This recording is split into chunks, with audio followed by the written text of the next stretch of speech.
Founded in 1682 by William Penn, Europeans first settled in Pennsylvania in 1637, although several tribes of indigenous people occupied the land for centuries before this. Pivotal in the French and Indian Wars, the 7 Years' War, the American Revolution, and the United States Civil War, it is no surprise that with such a rich history, our state has developed a culture that is distinctive and multifaceted. Full of legends and real-life heroes who risked everything for their beliefs, today Pennsylvania retains strong elements of folk culture developed by a combination of ideologies practiced by the varied ethnicities of original settlers, Native Americans, and shared experiences. Legends and lore passed down over centuries reveal philosophies that are as superstitious as they are religious and even scientific, resulting in a microculture found nowhere else. You are listening to Pennsylvania Life, Legends, and Lore, where we believe that behind every great story, there is a nugget of truth. In each episode, your hosts, Ethan and Holly, will attempt to uncover that truth and preserve a part of our incredible Pennsylvanian lifestyle.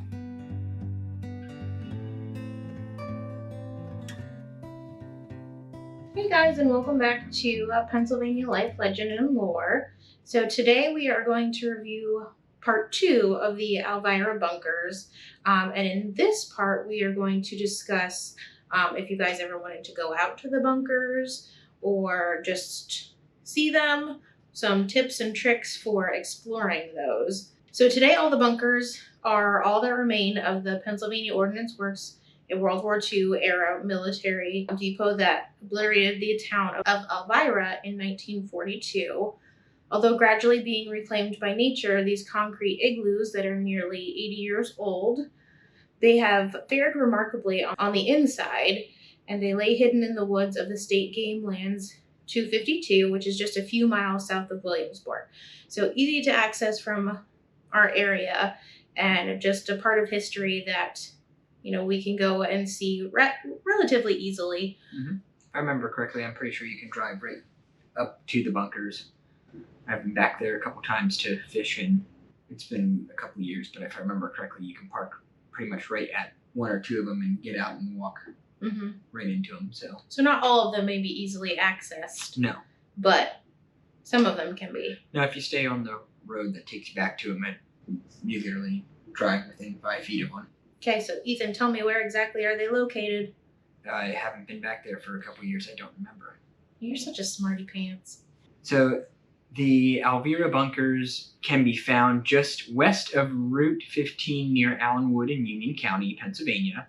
They are located within the Union County portion of the state game lands 252, approximately 7 miles south of Williamsport, within a few miles of the popular Clyde Peeling's reptile land, which would also make a great spot if you're in the area to visit. The bunkers are scattered throughout this area along the old roads that crisscross the land. Each is numbered, and they create a fascinating anomaly in this beautiful landscape. The official PA Game Commission map of SGL 252 shows the location of all the bunkers. All that is required of the modern explorer is to do the bushwhacking. It should be noted that since this is a land that allows hunting, wearing orange when visiting is highly recommended. Please also respect the history of the site and do not enter any closed bunkers and leave them as you found them. There is a lot of graffiti on them. I will tell you, if you're going in and you're expecting to see a pristine bunker, they have been sprayed over. So beware. I don't know that I would want to go in any closed bunkers. Like, even going in the open ones, I would err on the side of caution to just... They're huge. No, I'm saying, like, anything could be in there. Like, if they're open, yeah, just be cautious. Meag here, when I was doing research on it, like, some of the people who had visited reported actually finding, like, animals in there hibernating and stuff. Like, well, it's a perfect place. Like, it's already there. They might as well utilize it. Completely basically closed off from the elements, essentially, aside Right. from the door being open. Right. Yep. And I'm assuming we're going to have the official PA Game Commission's map of that area on our blog. Yes, on our blog. On our blog, when okay. we posted. So that'll be there if you want to take a look at some of the other ones that might not be as easily accessible. But you can locate all of those from that map. If you're wondering, can I navigate the bunkers by GPS? That answer is yes. Use the GPS coordinates 41.13618 and minus 76.95924 to navigate the first several parking lots along Alvira Road. While the bunkers can be found throughout the game lands, the best place to start is from a parking lot along Alvira Road adjacent to Bunker 1. From this parking lot, there are several gated dirt roads that are now used as walking trails in the state game lands. The bunkers can more quickly be reached by taking the road to the right. Are any of the Alvira bunkers roadside and easy to reach? So yes. In fact, you can literally park right next to several of the bunkers along Alvira Road. And this means that if you'd rather not go hiking through the game lands, it's possible to still see a couple of them without having to leave your car. Yeah, you can just drive right by. You literally park right at the one. So, and it's one that is open, so you can walk. Which is surprising. I feel like more people should have seen, like, I've never seen them with how easily accessible they are. People don't know about them. I know, but I'm just saying, like, it's a big part of history in this area, and I feel like it's just super easy to go and see them. So hopefully this encourages people to go and take a look to learn a little bit more about them. And while they're still kind of, like, they've become overgrown, they're still kind of like huge pimples. Right. Right. On a flat landscape. Right. Yeah. Even if you're into hiking or, like, walking or that hunting or fishing, you can go back there. You can do all of those things. There's some nice big ponds back there, and there's lots of places to walk for pretty much as long as you want. Went back, right? Yeah, I went back to fish. So that's how I stumbled. Well, I didn't stumble across them. I went with somebody who knew it. But there's lots of trails and places to walk there. Are any of the bunkers still locked? So as you're walking around the State Game Lands 252, you might find a few of the bunkers that are open. If you opt to head inside, you just want to make sure that you're cautious because, like we said before, you never know what kind of animals might be hanging out in there. But we couldn't find an exact count of how many are locked versus unlocked. But if you can go inside, we have read that the echoes in these old bunkers have been incredible to hear. And as you get closer to the center, the echoes get better and better. So standing in the center of the bunker causes your voice to bounce repeatedly throughout the concrete building. So even small noises like jingling keys can create an incredible sound. So if you have a loud toddler like we do, be cautious. The closer you get to the center, the more fun, I guess, they'll sound if you decide to take them along. Yeah. So are you able to see inside the bunkers without a flashlight? The answer of that is yes, you can. The interiors of most of the unlocked bunkers are dimly lit by a small hole in the center of the roof, but we strongly recommend taking a flashlight. But you can, if you forget your flashlight, you can see. When I didn't have one when I was in there, and as long as it's in the middle of the day or the sun's out, you can see in there very good. I mean, come Very on, good. guys. Have some adventure. Go in the middle of the night, like midnight. Oh my dark, God. on Halloween or something. No. Meg's a little more bold than we, so go for it. I found no actual factual stories about hauntings in there. Lots of people like to goof around about cults and hauntings and things like that, but in the research I did, I found nothing that actually supports that. Yeah. So other than going at night just for fun, you wouldn't get anything else out of it? No, you really wouldn't. You might scare yourself. Yeah, that's true. So you had said some of them have, the ones that you have seen had the some ones that graffiti. are close by do have, like, there was some trash in there, and This is just answering a question whether the bunkers are full of trash and yes, correct. So yeah, the further you go in, it appears in our research that they aren't as Right. trashed because they're not as readily accessible. But yeah, the ones I were in, they're still neat to see. It's not like they're just Garbage. a heaping pile of dump. Yeah. And it's just sad that things like that do get vandalized because it's just an open concrete space for people to do Yes. that on. But it's just sad that it's like a piece of history that they're kind of destroying by just. And they went on somebody's homes.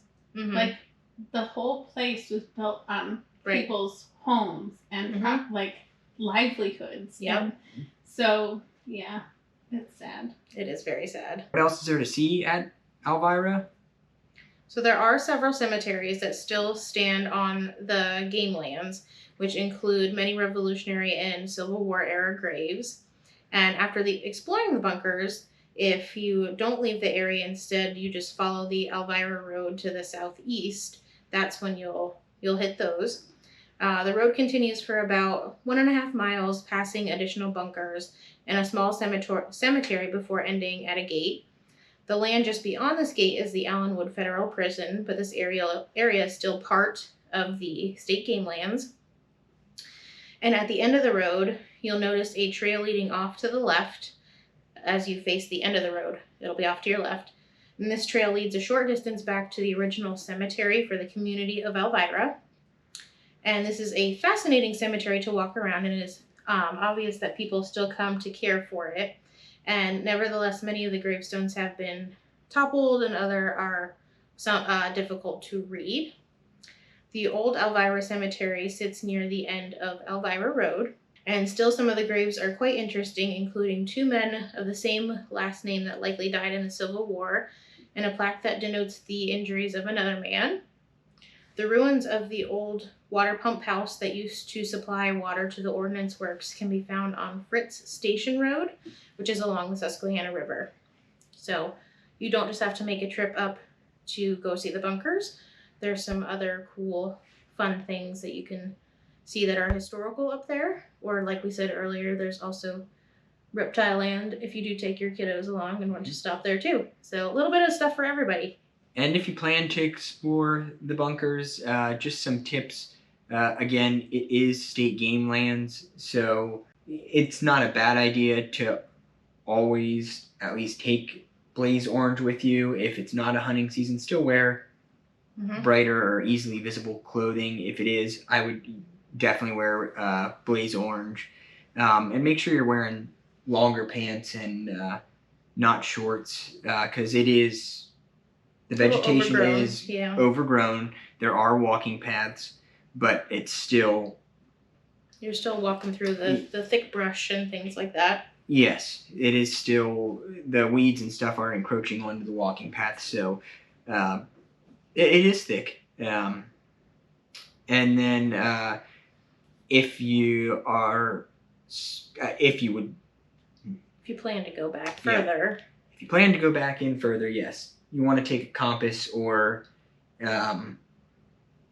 GPS or at least a cell phone that you definitely have service back in there, so you can find your way back out, because you can get turned around relatively easy in there. There is a lot of different paths, and it does in some places kind of all look the same. Make sure you pull up the map that we'll post. Yeah. You know where you are. Not that I know how to read a map, but take somebody along who knows how to read a map. Yeah. And lastly, be respectful of the cemetery, the grave sites that you encounter, and be respectful of the bunkers. As you know, they aren't taken care of by anybody anymore, so... The bunkers aren't. The bunkers aren't, correct. Some gravesite is, but so... But just like going to anywhere else, you want to be respectful that those are people's loved ones. And although we're going to enjoy a piece of history, you still just want to be respectful of all of that. So just some final thoughts. Without a doubt, the bunkers on the state game lands is a fascinating place to explore. The abandoned munitions bunkers are interesting architectural relic of World War II era America. And if you love visiting these abandoned places, this is a spot you don't want to miss. And it's super close to where we are, so easy to get to is always a plus. As it also highlights the fascinating history of how PA responded to the war efforts of the 1940s. They're also a cautionary tale for what can happen to private individuals when the government decides it wants your property, or in the case of Elvira, wants your entire town. And what was once a thriving little hamlet in Union County, followed by a TNT factory and munitions depot, is now slowly being reabsorbed by nature and the elements. So what was meant to be this, what do I want to say? Thriving town. Well, it was a thriving town. But I mean, what was meant to be this huge plus to the war of having all of these permanent structure that will Right. last forever. Right. Right. are just now empty spots for graffiti and animals and Yeah. people And, to explore. I mean, nature is definitely reabsorbing it, but the bunkers, I mean, I don't see the concrete bunkers eroding away anytime soon, so they are kind of now the natural landscape. Right. Which But- is kind of weird. Like, it's kind like the animals in that area are probably so, well, obviously they are used to them being there, but Sure. just having them be part of their natural habitat, these giant concrete structures. So if you have interest, go check them out. I highly recommend it. I've been back there. Holly has not, but it is definitely neat. It's a cool place. So Ethan, I have a question for you. This is Meg again. So, being a hunter and a fisherman. Fisherman. I don't know. I don't fish. I do not do anything that's slimy. So, how safe do you actually think the game is back there, considering that they didn't want to, like, the theory behind not reselling the land back is that it was so destroyed by acid from the TNT plant, and that, Mhm. I mean, I know they say there's no radioactive material now, but they may have potentially restored stuff from Well, I would say the that atomic bomb. the game is probably fine. I would think it's fine. I wouldn't have any questions. I mean, At this point? at you this would- point, yeah. like, If you're a hunter now, I mean, I don't hunt back there, but if I did, I would have no problems eating what I harvested back there. The fish, I mean, I do a lot of catch and release anyway. I don't really keep fish and eat them, but I do it more for just the enjoyment and the hobby. So it would never affect me, but I don't know about that. You may not push it to that. Yeah, maybe not try that. I mean, ultimately, if there was contamination that was making people sick, tons of people fish back there and use it as hunting grounds, we would have heard about it by now. You think so? Yes. You didn't know about this town before I dug it up. Yes, that's true, but I did know about the game lands. And if it was... I mean, the hunters in Pennsylvania are very serious, and when they want to make a big stink about something, we do. So if there was people... So do you have to report, like, exactly where you got Yes. everything? So, like... Well, county and... You have to report county and the WMU, or D, I forget what it's called, but... Which is just a letter and a number corresponded with the area. So it's not like an exact... I But shot so- this in state game lands. It's I shot this in Union County in Oh. WMU, I forget what that is, 4D, which is, I mean, that expands, like, So would they It's a know huge that, area. like, you were in the state game lands 252? no, If they you- would not know that. So there's no real way of, like, keeping track of, like, if No, but an animal But is... if I got sick from eating it and said, well, I shot this in state game lands, then I would make stink Yeah, about but it. But how you- many people do you think actually report Right. that they get sick? I'm sorry. I'm feeling like Silent Spring vibes here. You've probably never read that book. Rachel Carson, the whole DDT. Well, But you think, like, currently- but would people really, like, make the connection to being Right. like, okay, well, this is where I shot it. Maybe it's because of this that I should report it to somebody, or maybe I just shot, like, I mean, a rancid deer. I mean, no, Yeah, no no. offense. Like, most people in this area, in my experience, they don't really go to the doctor unless they're dying. And you know, your brother actually gave himself food poisoning and did, like, So, so or go to the doctor or report anything. So like, my opinion is I have no concerns, but it would.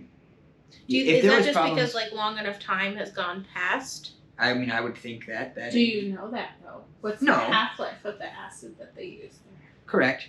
The only other reason that I think that it would be more talked about is because we have a thing in Pennsylvania called, for non-hunters, CWD, which stands for chronic waste disease, which deer have, and it's becoming a problem, and it's taking over, I think, most of Pennsylvania now. Like, there are, I think, fewer areas that aren't considered contamination, and pretty much every hunter knows about it. Wait, so what is it?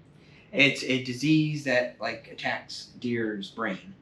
But like, how do they get it? You can get it as if you eat a deer with it. But like, how do the deer get it? Passing it on to each other. I don't remember how they exactly get it. I don't know. It's like a disease. It's like a disease. You led me on this mission, and now I don't know. I don't know enough about it to be knowledgeable. I just know it's a problem, and when you hunt deer, if you see one that's acting weird, you should, like. Are you supposed to shoot it? You can, but if it acts weird, you have to report it. Like so. So, chronic wasting disease, sometimes called zombie deer disease, is a transmittable.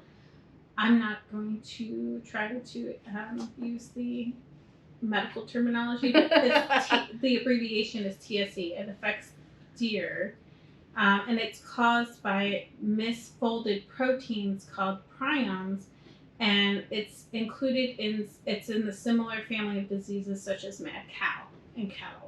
Oh. And it's just Yikes. And CJD in humans, scrappy in sheep. It affects mule deer, white-tailed deer, red deer, sika deer, elk, caribou, and moose.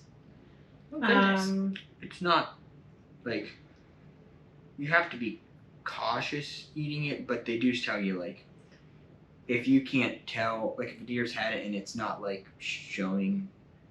How is it? Like, if I harvest a deer and it looks like it's normal to me, like it's not walking around stumbling all over the place like there's something wrong with it, they tell you that, like, the meat's fine. So, like, we could have eaten one and wouldn't know it, but we should be relatively. So until it starts to, like, display symptoms, I think that's what it is. Like, they tell you it's still, even the articles say that as long as it, or what they've been posting is, like, as long as it's, even if it has it, like, I think technically the meat's okay, but you don't have to.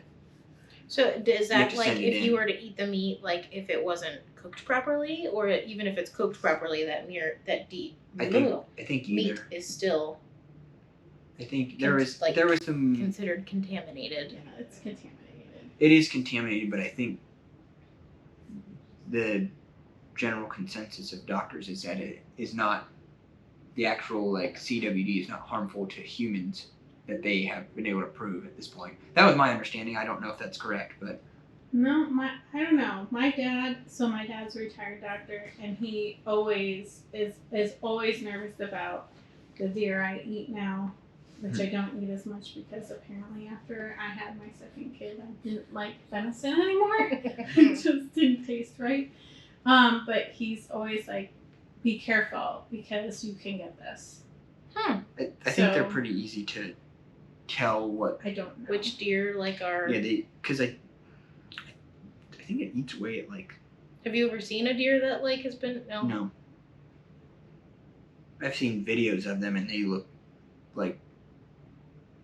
That's so sad. The one I seen, like, they foam at the mouth a little bit. Oh, actually, so there have been no reported cases of transmission to date, according to the CDC. That's right. So, like, from deer to humans? From deer to humans, but it can be transferred to other animals. Yeah. That's what the Game Commission says, is you can still technically eat it, but you probably don't want to. No, if I knew one had it, I would not. I would forfeit the meat.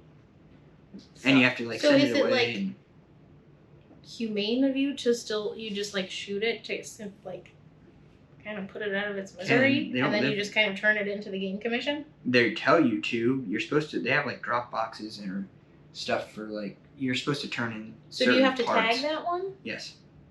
So you still. You cannot go. It's not like coyote So it's still where I like can your just go. deer that you Yes. shot for the year. Yes. So I feel like a lot of people who actually use the meat for something aren't going to We are still in one of the areas that is considered low risk. But like the areas that are considered high risk, if you want to hunt in there, you're probably shooting a deer with CWD. Yikes. This happened in Montana, Ohio, or Wyoming, or one of the states out there where it like just desecrated their deer population. It's coming back. Oh my. So that's what they're expecting it to do here. So, long story short, you think that if We something was wrong, really got a fucking tangent. Sorry. something was wrong One of my with hobbies. the soil and the vegetation that the deer were eating, that would cause something to be wrong with the deer, and we shouldn't be eating the deer. Right. We have enough in place that it would be reported. If the animal looked like it was acting normal, I would not. If everything looked normal, I would not have concerns. But the fish, you're still a little iffy on. Yeah, they're swimming around in that water, and that water's stagnant, so. That's true. It doesn't really have a way to like Right. filter itself out. Like, so you're just having the same Correct. water that's sitting in the actual soil. Like, And wild animals typically don't drink from stagnant water. They'll Yeah. find running I- water. Yeah. And the fish I wouldn't be, just because, like, there's weird disease in the Susquehanna River that has been around forever. And, like, the fish have black spots on them. Like, it literally Oh, looks yeah. like... It looks so you like, wouldn't get them out of there. So you're not gonna get them out of a little. Right. So The Susquehanna think- River was one of the most polluted rivers in the world at one point. yeah. So I would not Eat them. eat them out of the... Fish yeah. for sport, I mean, somebody might, but... not for food. Correct. Not out of Or- there for food. Or eat at your own risk. Yeah. I think that was enough of a tangent. It was enough of a tangent. All right, guys. Well, as always, thank you so much for listening. And tune in next time for whatever we throw at you then. Yep. Thank you. If you enjoyed today's episode, please follow Pennsylvania Life, Legends, and Lore wherever you get your podcasts. Pennsylvania Life, Legends, and Lore is produced by Harv Productions, LLC.